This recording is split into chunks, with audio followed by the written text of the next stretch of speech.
সে খুব দাপটের সঙ্গে সারা বনে ঘুরে বেড়াত। বনের সব পশু পাখি তাকে ভয় পেত, কারণ বাঘ খুব রাগী আর হিংস্র ছিল।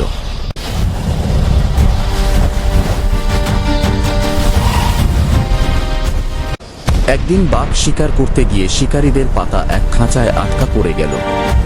সে অনেক চেষ্টা করল বের হতে, কিন্তু পারল না।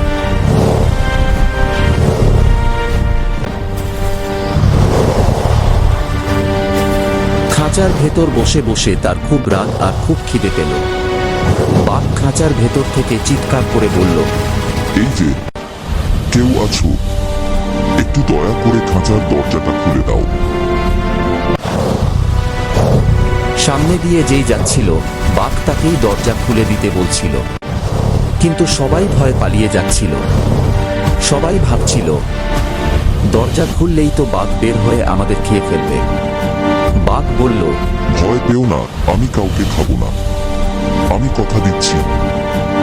কিন্তু কেউই বাঘের কথা বিশ্বাস করল না। ঠিক তখনই সেই পথে যাচ্ছিল এক বক পাখি। বাঘের দুর্দশা দেখে বকের খুব মায়া হলো। সে ভাবল, এত বড় প্রাণী খাঁচায় বন্দী হয়ে কত কষ্ট পাচ্ছে। বক এগিয়ে এসে খাঁচার দরজা খুলে দিল। দরজা খোলার সঙ্গে সঙ্গেই বাঘ লাফ দিয়ে বেরিয়ে এসে বককে ধরে ফেলল। গর্জন করে বলল, অনেকদিন খাঁচায় ছিলাম, খুব খিদে পেয়েছে, এবার তোমাকেই খাবো। বক ভয়ে কাঁপতে কাঁপতে বলল, আমি তো তোমাকে সাহায্য করলাম, এটাই কি আমার উপহার? বাঘ একটু ভেবে বলল, ঠিক আছে, চলো বিচার করা যাক। এই পথ দিয়ে যে প্রথম যাবে সে আমাদের বিচার করবে। কিছুক্ষণ পর সেই পথে দিয়ে আসছিল এক চালাক শেয়াল। বক তাকে সব কথা খুলে বলল এবং বিচার করতে অনুরোধ করল। বকের কাছ থেকে সব শোনার পর শিয়াল বুঝল আসলেই তো বক খুব বিপদে পড়েছে। তাই সে বুদ্ধি করে বককে বাঁচানোর এক ফন্দি আঁটল। শেয়াল বাঘের দিকে তাকিয়ে বলল, আমি ঠিক বুঝতে পারছি না কে কোথায় ছিলে, একটু দেখাও তো।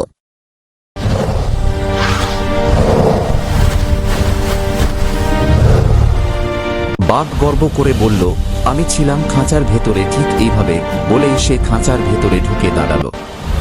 শেয়াল সঙ্গে সঙ্গে দরজাটা বন্ধ করে দিল। শেয়াল হেসে বলল, এবার বুঝলাম আসল সত্য, যে খারাপ কাজে অভ্যস্ত সে ভালো কাজের মর্যাদা বোঝে না। বাঘ আবার খাঁচায় বন্দী হয়ে রইল। বক মুক্তি পেল। সেদিন থেকে বনের সবাই শেয়ালের বুদ্ধির খুব প্রশংসা করল, আর বক শিখল সবাইকে বিশ্বাস করা ঠিক নয়। এ গল্প থেকে শিশুরা শিখবে, অন্ধবিশ্বাস বিপদ ডেকে আনে, আর বুদ্ধি বড় বিপদ থেকেও রক্ষা করে।